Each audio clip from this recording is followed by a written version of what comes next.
You need to have, start it anyway. Well, I don't even have a penny. And here's the thing: you try to save 10% of all the money that goes through your hands.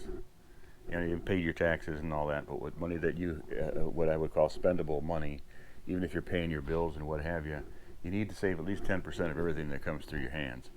And the penny jar is something different than the savings thing. Okay, it'd be two separate entities. And if you say, well, I don't have enough money to save, I don't have 10% out of my income, I don't make enough money to do that, then you need to give your money to somebody else and let them budget it, because you need to save 10% of everything that you make. There's a commercial on TV I saw the other day. I don't watch TV for the most part. We do check the weather on it now and then. And some credit bureau, something or other, the girl says, "Oh, I've been renting for 5 years." I said, "Well, what are you doing for 5 years? Have you gone to school?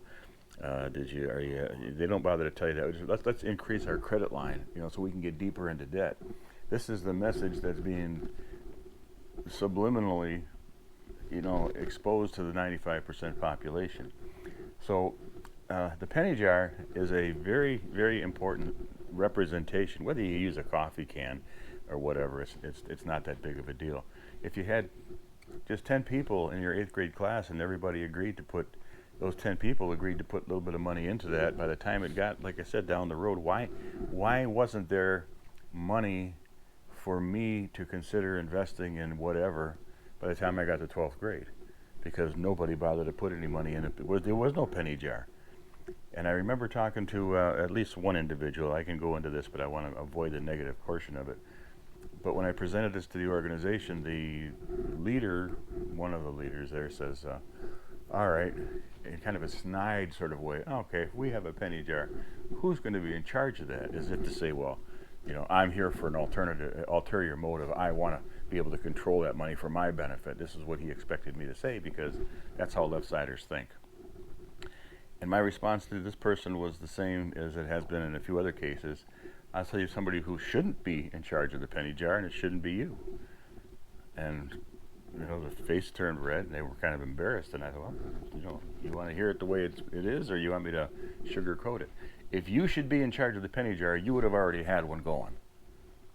So your job isn't to worry about who's going to be in control of it. Your job is to present the fact that this is important for your organization, and that until we find a group of individuals, or an individual, children, women, men, old, young, doesn't matter, until we find somebody who has a vision for the future, we're just going to let this penny jar accumulate. And this is my main takeaway point here today, is you need to have a penny jar. Okay, it's not necessarily that you're going to have to go out and perform physical labor. And that's my 15-minute spiel.